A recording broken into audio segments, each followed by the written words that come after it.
And good evening. Welcome to the University of Dubuque Football Show. Head football coach Stan Zwiefel joins us in just a moment as coach is here in his football office, and we're going to break down this past Saturday's contest against Wittenberg and, of course, talk about the upcoming Saturday against the University of Wisconsin-Platteville. Hope everyone had a great holiday weekend and got a chance to get ready for fall, I guess. Fall is here officially because football season's here, I suppose, on the University of Dubuque campus. But it was a little bit warm this past weekend, Coach, but it seems like we've been somewhat accustomed to these really warm weekends on the first week. I can remember some pretty hot openers. Absolutely. And, of course, we had some really warm temperatures prior to that Saturday game, and we took some precautions.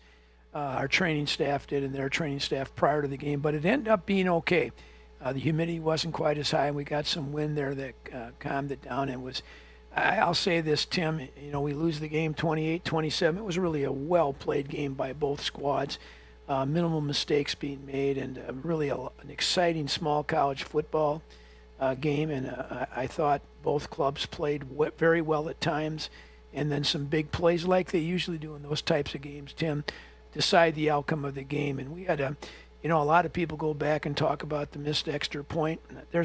We'll talk as we go on. That's one of the things, but that's not the only thing. An 80-plus return of a punt really, I thought, changed the outcome of that game. It just changed the flow of the game and where they were. And hats off to them making that play. And we'll talk about those things. But for the most part, I thought it was a very well played game. Yeah, no doubt about it. Good crowd on hand from both sides. I talked with some Wittenberg folks after the ball game, and they were really impressed with the University of Dubuque's campus and the facilities that we have there or here, and Yep. so they were extremely impressed with the university here. You know, I think we had mentioned this before, but Jimmy Collins, the head coach at Wittenberg, was the head coach here a number of years ago before our campus got its remake. And Joe and him were really good friends. And then Jim and I became friends. He went to Capital University, had some really nice years out there at Capital. And then in our 2004 and 2005 runs at Whitewater, the NCAA sends a coach along with the teams, and they stay with that team for as long as they're alive. And both those years we went to the championship game, and Jimmy just happened to be the game guy with us. So he was with us for 5 weeks and 5 games, so I got to know him pretty well. And he came back and was so very impressed with what we've done with our campus, and really impressed with the things that Joe has done to make our campus be one of the top ones in Division III. And you know, it's I'll just share this with you and the people that are listening to him. About 8:30 at night, he sent me a text message just wishing me the best. But what a great game it was, and how both teams really played well, and good football teams, et cetera, et cetera, et cetera. But reiterated how nice he was treated and how friendly the people were and how they took care of him first class. So that makes me feel good in that portion of it, Tim. Yeah, kudos to everyone that has something to do with the football program here at the University of Dubuque and the university itself. Let's get to the game, Coach. Final score again, 28-27. But as things started out, first quarter, I mean, my goodness, we got a good look at what this offense is capable of, and you put up the first 14 points in a pretty good fashion. We did. It was well executed. We didn't have any mistakes, no pre-snap penalties, didn't drop any balls, and really did a good job with our scheme. And those 2 first possessions, we were pretty dang flawless. And I'll say this to you, Tim, so I can share it with everybody. But one of the things we talked about how we practice, we have a tendency on our offense. We're pretty good, I think. We have a tendency in our offense, after things go well, we kind of lose a little bit of focus. And we have 3 or 4 scout team periods during the practice days. And I always tell the guys, when I go back and break down our practice tape, session 1 is just outstanding, no mistakes. Session 2, have a couple mistakes. Session 3, a couple more.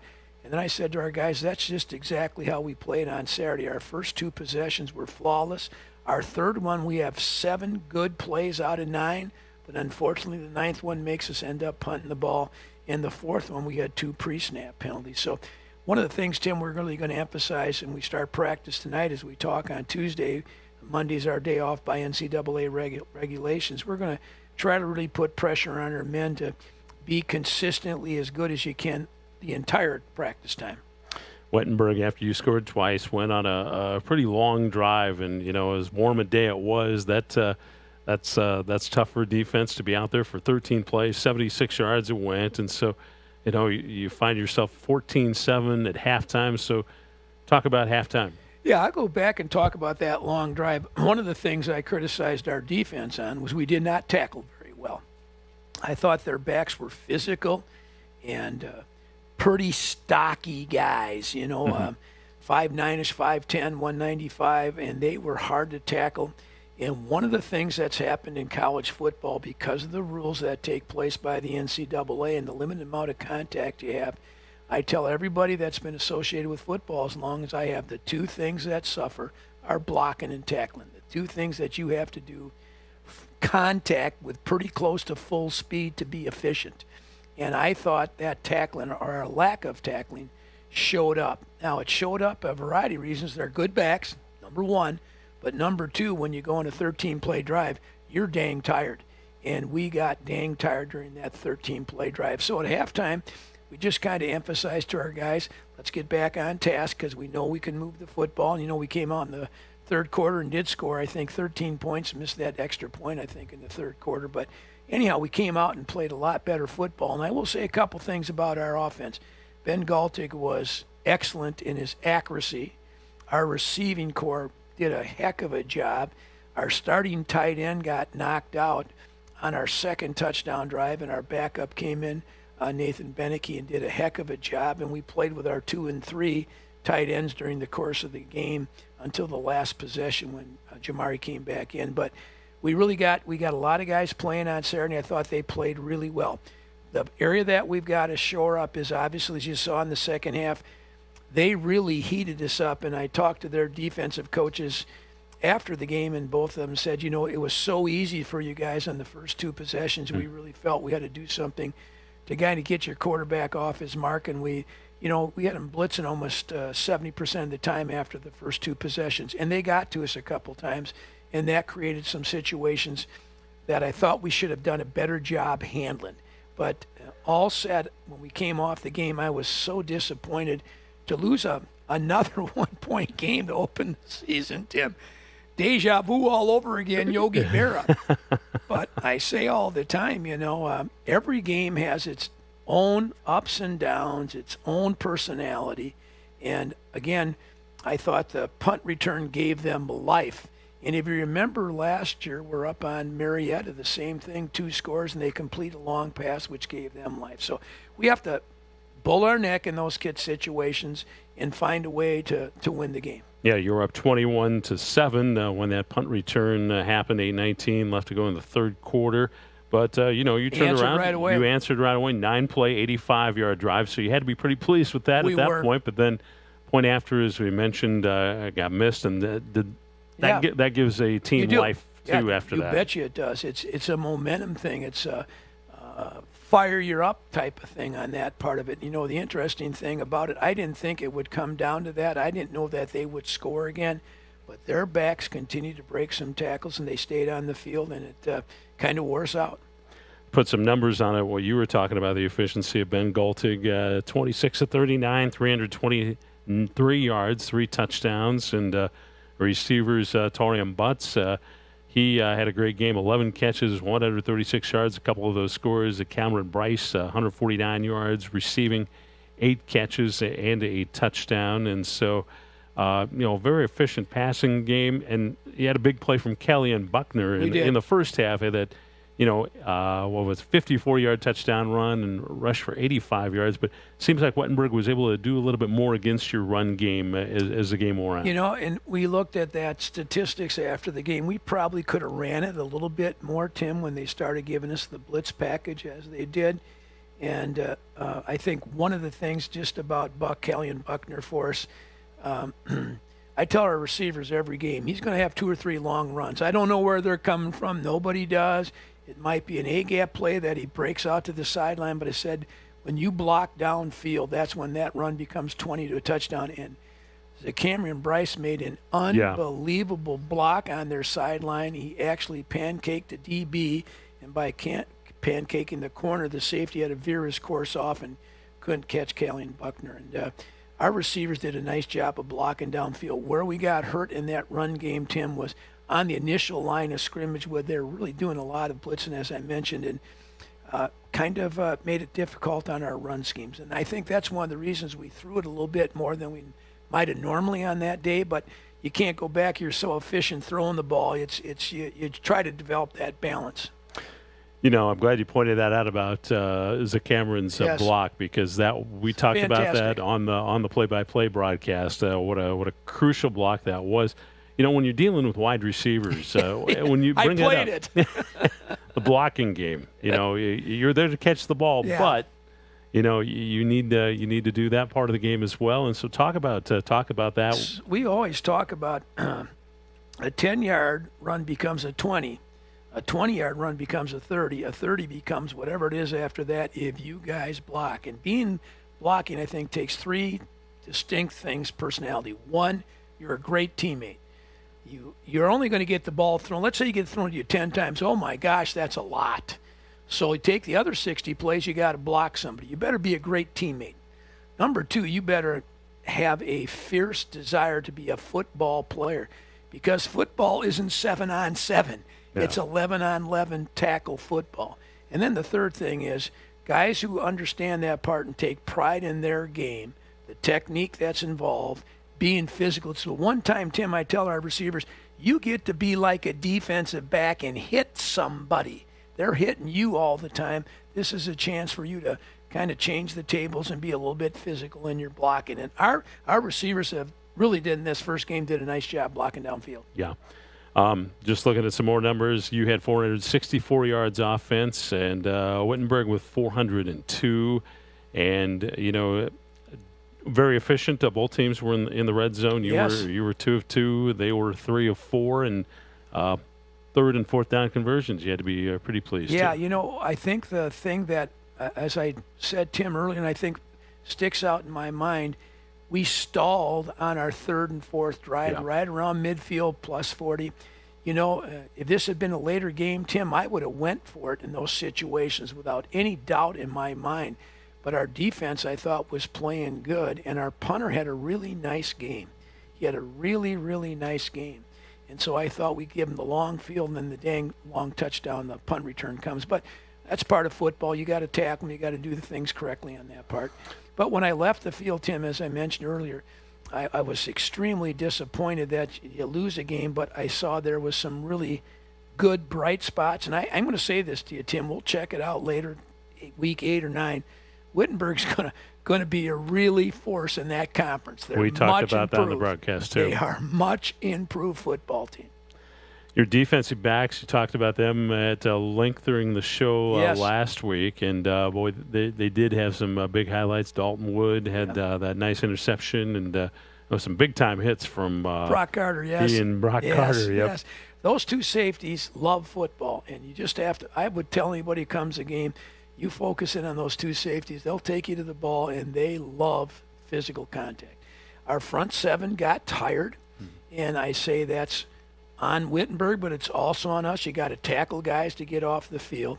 We're still in the process, Tim, of figuring out what we'll do with our corners. We played 5 of them in that game on Saturday, so we're still trying to figure out who's going to be our best 2 when we get in the league. And this week we'll talk about Platteville coming up. This will be a real challenge for us in that part. But the safeties and our backers are really good players, Tim. They're fun to watch. They love the game. We rotate our front line in. We have 7, 8 players who play really, really well, a couple young kids in that group. Our front 7 and that middle 2 in safeties, I think, were really good. And we'll get improved in the corner play as we move on. Hot day, and everybody got fatigued, and so that's it's tough to bounce back from. The next day, I'm sure you took Sunday off for sure, and probably you're practicing, I know, tonight as we talk on a Monday night. Our Sunday is a film day, and then we do lift on Sunday evenings. It's a recovery lift. We do some stretching, do some of those things to just get moving a little bit so you're not so stiff and sore. And Monday by NCAA, and it just happened to be Labor Day, obviously, is a mandatory day off for us. Coaches can meet, but you can't meet with your players. We would have practiced this afternoon, the day of the show, but it was predicted to be 91, and we just weren't going to mess with the heat if we didn't have to. So we'll be out there underneath the lights tonight. I think I said Monday. This is Tuesday. It is Tuesday. Doesn't it seem like Monday? I know it. You got to look at the calendar and know what day it is, that's for sure. I know it. So anyways, you get ready for your game in just a few days. How are you setting injury-wise after week number 1? We lost our left guard, Neora Langris, blew his ACL out and probably be lost for the season. Other than that, we came back fairly healthy for a physical game. I thought we might be a little bit more nicked up on our defense just because they ran the ball so frequently and there's a lot of hits being placed. But we do get everybody back. As we speak today, we have 1 guy out, so we're pretty excited about that. I think the biggest thing is, like anything else, the psychological aspect of losing a real close game, Tim. You have to try to get beyond that. You want to pick out the points that you need to correct because you need to correct things that happen, but you also want to accentuate things that you did well and build on those. This is the University of Dubuque football show on Tuesday night. Now, the rest of the season, we will be on Monday nights. We took yesterday off because it was Labor Day, and so now we won't have a show next week because it's going to be the Spartans bye week, but every Monday after that, 5 o'clock is the scheduled time for the University of Dubuque football show here on udspartans.com.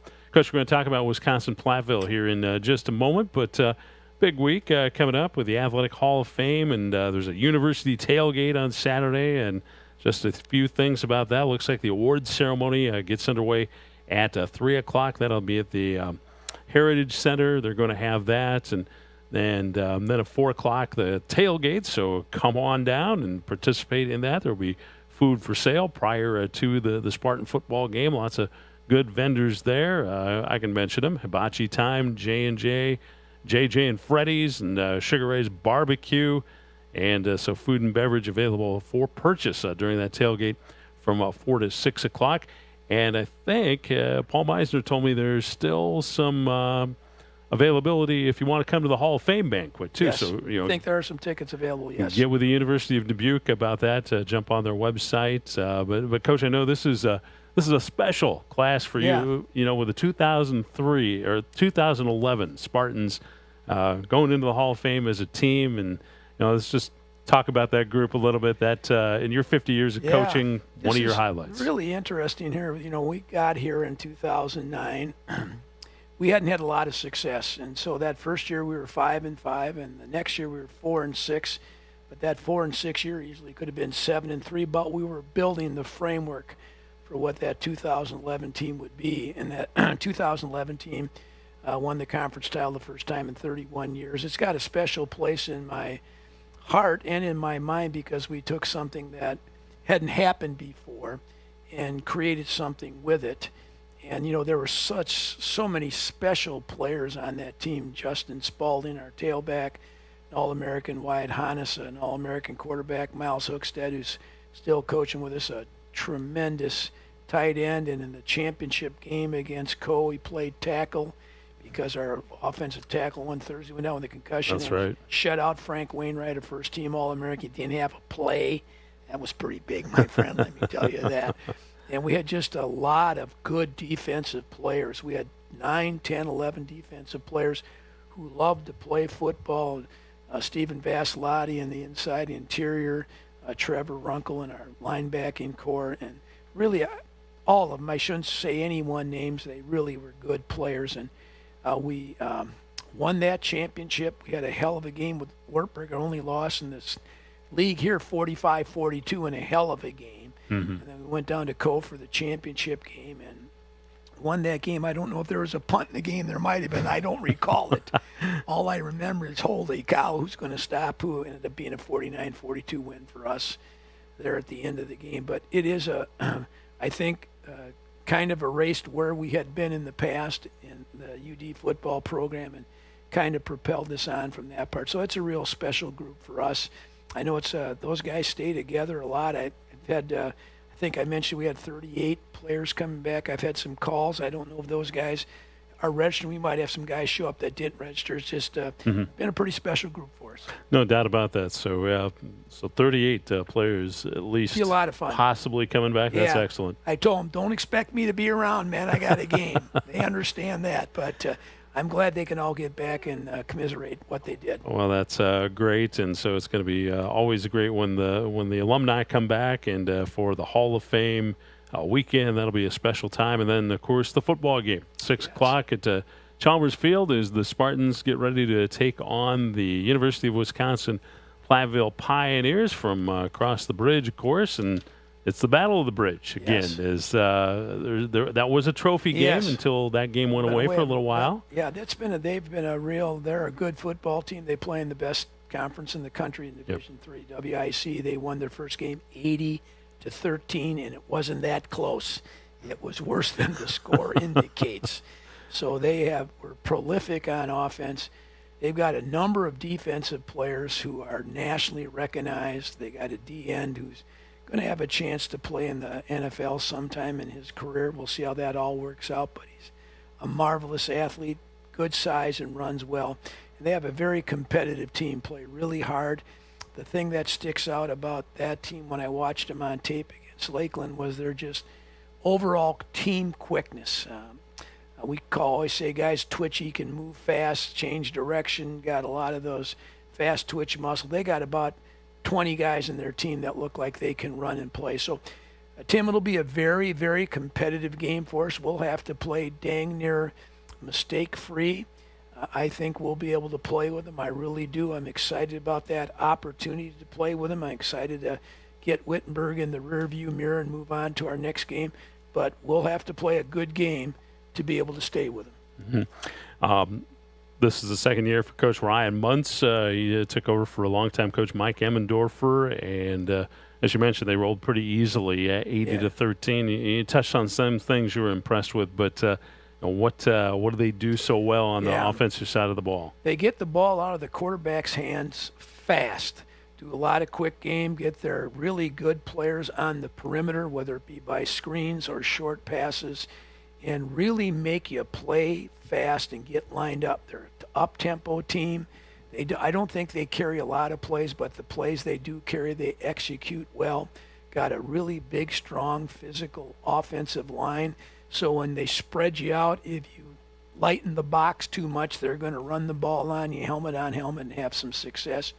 On defense, their front four they're going to create a lot of pressure without bringing blitz.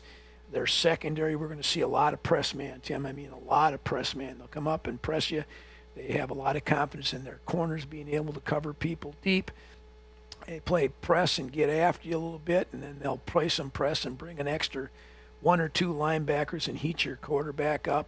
And if you noticed in the Wittenberg game, that was Wittenberg's answer because of the success we were having. We had some time to throw the ball to kind of try to give an extra people to get the quarterback, get the ball out of his hand. I think we'll see a lot of the same thing on Saturday night. They have a good kicking game. I'll give you two things that really stick out in my mind. Number one, 10 seniors starting on defense. Holy cow.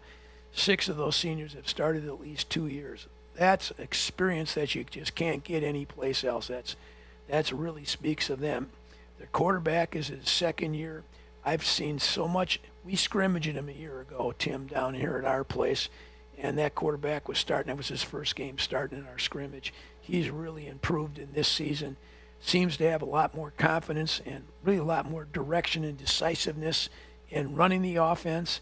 And, of course, when you score 80 points, obviously you're doing something well offensively. So they had a really good game on Saturday against Lakeland. Or Thursday it was a week ago Thursday.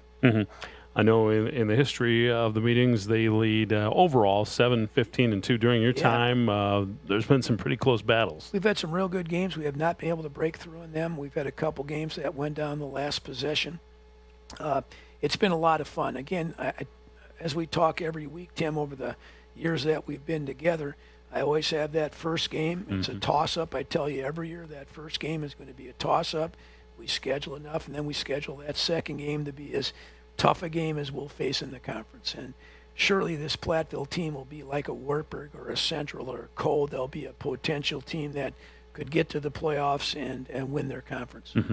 I don't know if you've had a chance to tell if your team's mindset is where it needs to be after a difficult loss like that on Saturday. When we have our meetings on Sunday to watch tape, we do. I spend a lot of time just talking about the team, about,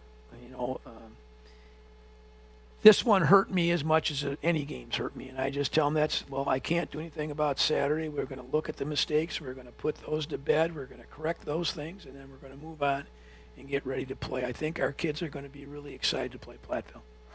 Coach, any final thoughts as you get ready for game number 2 on the schedule? And I was going to ask you, the bye week comes next week. Yes. Do you like that, having that bye week that early? I mean, I think we talked about this before. Saturday's game, here's the bad news about having to bye that early.